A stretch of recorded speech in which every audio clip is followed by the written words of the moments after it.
হে প্রিয় মুসলিম উম্মার যুব সন্তানেরা, তৈরি হও, তৈরি হও। আর কোন তন্ত্রমন্ত্রের জন্য ডাক নয়, ডাক আসবে দাওয়া ইরদাদ শাহাদাতের ডাক আসবে। শহীদ হইতে রাজি আছো তো ইনশাআল্লাহ? জীবন দিতে প্রস্তুত আছো তো ইনশাআল্লাহ? আরে আমরা দুনিয়ায় এসেছি দ্বীনের জন্য, শহীদ হওয়ার জন্য। এই দুনিয়ায় আর কোনো সফলতা নাই, আল্লাহর জন্য শাহাদাতের মধ্যেই সফলতা। ইম্মা শরিয়া ওয়া ইম্মা শাহাদা, হয়তো শরীয়ত। আল্লাহর জমিনে আল্লাহর আইন। এই জমিন কার? এই চিৎকার করে বলেন কার? জমিন কার? হুকুম চলবে কার? ইনিল হুকমু ইল্লা লিল্লাহ, আমার আল্লাহ তা'বুদু ইল্লা ইয়া। হুকুম হবে আল্লাহর, ইবাদত হবে আল্লাহর। ইবাদত হবে কার? একমাত্র আল্লাহর। এই কোন তাগুতের গোলামি আমরা করব না। আমরা কার গোলাম? আমরা ভারতের গোলাম নই, আমরা আমেরিকার গোলাম নই, আমরা ইসরায়েলের গোলাম নই। আমরা কার গোলাম? গোলামি হবে কার? পৃথিবীবাসী জেনে রাখো, আমরা আল্লাহর গোলামি করি। এই মাথা নোয়াবো তো আল্লাহর কাছে। এই মাথা নোয়াবো তো কার কাছে? পৃথিবীর কারো কাছে আমাদের মাথা নত হবে। এবার আমার ডকুমেন্টারি তো দেখলেন, শাইখুল হাদিস ইবনে শাইখুল হাদিসের ডকুমেন্টারি দেখলেন, অন্যান্য আলেমদের ডকুমেন্টারি তো দেখবেন। আমি কিছু মাজলুমদের ডকুমেন্টারি আপনাদের সামনে বলে যাই, কলিজা ফেটে যায়। ও মুসলিম উম্মার প্রিয় যুবক ভাইরা, আপনারা জেনে থাকবেন 2013 সালে শাপলা চত্বর এক ভয়াবহ রাতের সাক্ষী অনেকেই। আপনারা জেনে থাকবেন। প্রিয় বাবাজি, আজকের প্রোগ্রামের আয়োজক সহ সবার এই কথাগুলো মনোযোগ সহকারে শোনা দরকার। আমি আপনাদের সামনে এমন কিছু ব্যক্তিদের কারগুজারি শোনাবো যারা 2013 সালে রাসূলুল্লাহ সাল্লাল্লাহু আলাইহি ওয়াসাল্লামকে যারা কটূক্তি করেছিল, আল্লাহর নবীকে নিয়ে যারা ব্যঙ্গচিত্র বানিয়েছিল, আল্লাহ এবং তার রাসূলের বিরুদ্ধে যারা কথা বলেছিল, যেই কারণে হেফাজতে ইসলাম শাপলা চত্বরে যেতে বাধ্য হয়েছিল, সেই সমস্ত নরপিশাচ, সেই সমস্ত কুখ্যাত শাতেমে রাসূল রাজীব, ব্লগার রাজীব, শাতেমে রাসূল অভিজিৎ রায়, ওয়াশিকুর রহমান বাবু, ফয়সাল আরিফিন দীপন, আরো কতগুলো নাম বলতে পারবো। এরা আল্লাহর নবী এবং আল্লাহকে নিয়ে কটূক্তি করেছিল, আম্মা জানদেরকে নিয়ে কটূক্তি করেছিল। মনে আছে আপনাদের? মনে আছে? 2013 সালে ব্লগার রাজীব, অভিজিৎ রায়, ফয়সাল আরিফিন দীপন, ওয়াশিকুর রহমান বাবু, ব্লগার নাজিমউদ্দিন সামাদ, আরো অনেকগুলো কুখ্যাত শাতেমে রাসূল আল্লাহর নবীকে নিয়ে কটূক্তি করেছিল। ও প্রিয় মুসলিম উম্মার যুবকেরা, আজকের এই ঐতিহাসিক প্রোগ্রামে আমি যদি সেই মাজলুম ভাইদের কথা না বলি, আমি তাদের সাথে কারাগারে ছিলাম। ওয়াল্লাহি এক একটা ভাইয়ের মিথ্যা মামলায় ফয়সাল আরিফিন দীপনকে, অভিজিৎ রায়কে কে বা কারা হত্যা করেছে, ভার্সিটির প্রিয় যুবকদেরকে, আমার প্রিয় যুবক ভাইদেরকে এরা কারাগারে বন্দি করে রেখেছে। হাসিনা সরকার বিগত 10-12 বছর যাবৎ পরিবারের সাথে তাদেরকে দেখা করতে দেয় না। আমি প্রায়ই কোর্টে গেলে তাদের সাথে দেখা হইতো। আমাদের সেই ভাই আরাফাত, সেই ভাই সাইমুম, সেই ভাই আব্দুস সবুর, বিভিন্ন ভাইদেরকে আমরা দেখে আসছি যারা কিনা এক একজন 2টা-3টা করে ফাঁসির রায় নিয়ে কারাগারে পড়ে আছে। কি এদের অপরাধ? আমাদের ভাই ফারাবি, কি এদের অপরাধ? ফারাবির অপরাধ, আরাফাত ভাইয়ের অপরাধ, সাইমুম ভাইয়ের, আব্দুস সবুর ভাই, এই ভাইদের অপরাধ আল্লাহর নবীকে নিয়ে কটূক্তিকারীদের বিরুদ্ধে তারা ফেসবুকে বা বিভিন্ন মাধ্যমে লেখালেখি করেছিল। আল্লাহর নবীকে যারা কটূক্তি করেছে তাদের বিরুদ্ধে লেখালেখির কারণে, ও প্রিয় যশোরবাসী, ও প্রিয় আদ-দ্বীনের প্রোগ্রামে থাকা যুবকেরা, অন্তত তোমাদের সেই যুবকদের জন্য কিছু করা দরকার। আজকের এই আদ-দ্বীনের প্রোগ্রামে আমি সেই ভাইদেরকে স্মরণ করি। ওয়াল্লাহি কসম করে বলি, আমি যখন দেখতাম 2টা-3টা ফাঁসি নিয়েও এরা দিব্যি হাসতেছে, তখন আর নিজের মনের মধ্যে কিছুই মনে হইতো না। হায়রে আমি আর কি, আমার তো আর ফাঁসির রায় হয় নাই, আমার তো ফাঁসির রায় হয় নাই। 2টা 3টা ফাঁসির রায় নিয়ে হাসতেছে, দিব্যি চলতেছে, এদের মনের মধ্যে কোনো কষ্ট নাই। এই যুবকেরা দীর্ঘদিন যাবৎ কারাগারে পড়ে আছে। ও প্রিয় মুসলিম উম্মার যুবকেরা, ও নেতারা, ও বক্তা মুফতি শাইখুল হাদিসরা, আল্লাহর নবীর পক্ষে কথা বলতে গিয়া দীর্ঘদিন যাবৎ তাদেরকে জঙ্গি ট্যাগ দিয়া আজকে কারাগারে বন্দি করে রেখেছে হাসিনা সরকার। এখন ওই ভাইগুলো মুক্তি পাচ্ছে না। ও প্রিয় মুসলিম উম্মার যুবকেরা, আমি জানতে চাই, এরা যদি আমাদের কাউকে জঙ্গি ট্যাগ দিয়া দেয়, এরা যদি আমাদের কাউকে মৌলবাদী ট্যাগ দিয়া দেয়, এরা যদি আমাদের কাউকে রাজাকার বলে ট্যাগ দিয়া দেয়, তাহলে কি আমরা তাদেরকে ভুলে যাব? আমার কথা বুঝতেছেন? জালেমদের একটা কূট কৌশল হলো আলেমদের নামে ট্যাগ দেওয়া, নেম কিলিং, এটাকে বলে নেম কিলিং, ট্যাগ দেওয়া। আল্লামা সাঈদী রাহিমাহুল্লাহকে কষ্ট নিয়ে বলতে হচ্ছে, যখন তিনি জীবিত আমাদের অনেক আলেম ওনাকে নিয়ে কথা বলার সাহস করে নাই, ওনার পক্ষে কথা বলে নাই। কেন বলে নাই? কারণ ওনাকে রাজাকারের মামলা দেওয়া হয়েছে। এখন আমরা যদি ওনার পক্ষে কথা বলি, তাইলে আমাদেরকেও না জানি রাজাকারের মামলা দিয়ে দেয়। আল্লামা জসিমউদ্দিন রহমানী দামাত বারকাতুহুম, হুজুর কারাগারে থাকতেও উনাকে নিয়েও অনেকে কথা বলে নাই। কেন?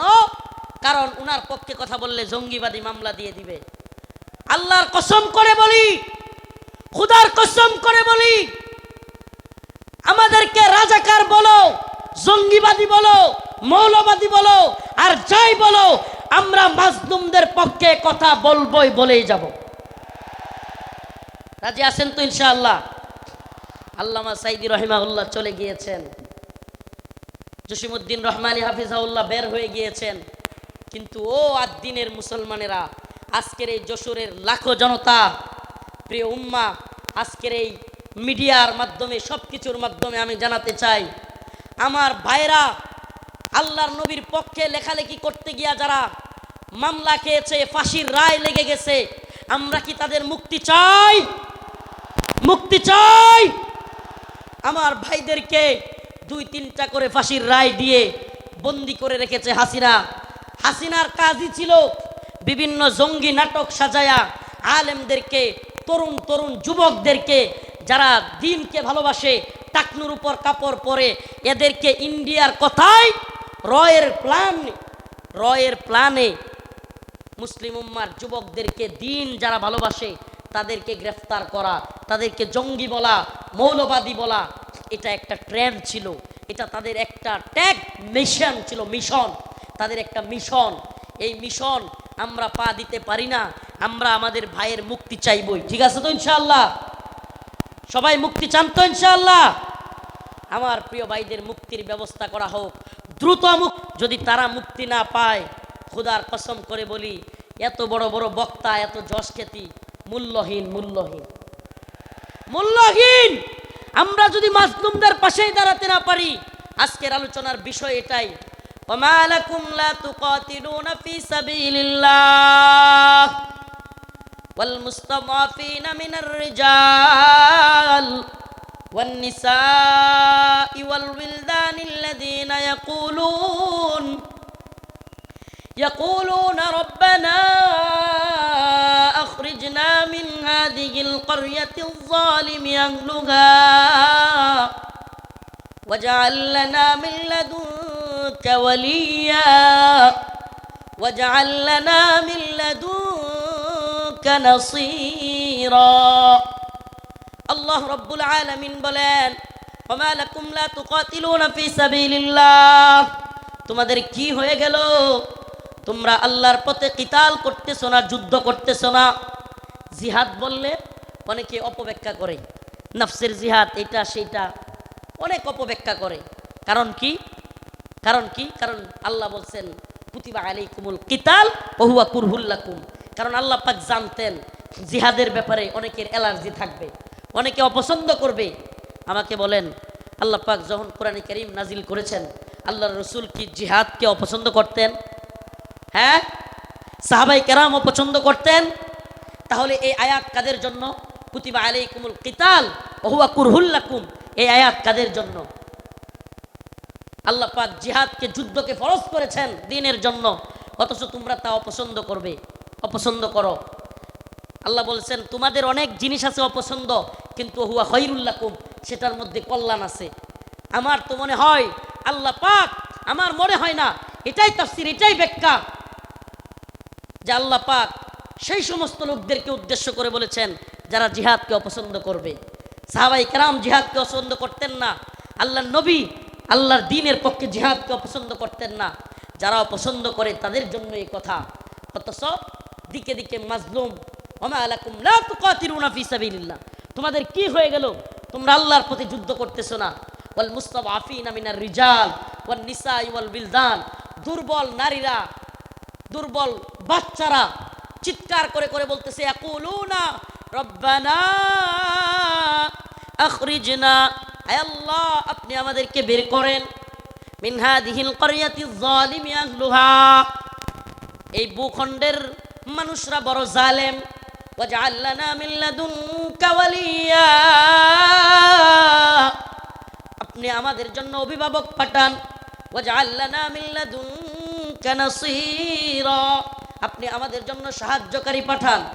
মাজলুমদের সাহায্যকারী হইতে রাজি আছি তো ইনশাআল্লাহ? মাজলুমদের সাহায্যকারী হইতে রাজি আছি তো ইনশাআল্লাহ? তাইলে আজকে থেকে ইসরায়েলি পণ্য বয়কট, রাজি আছেন তো ইনশাআল্লাহ?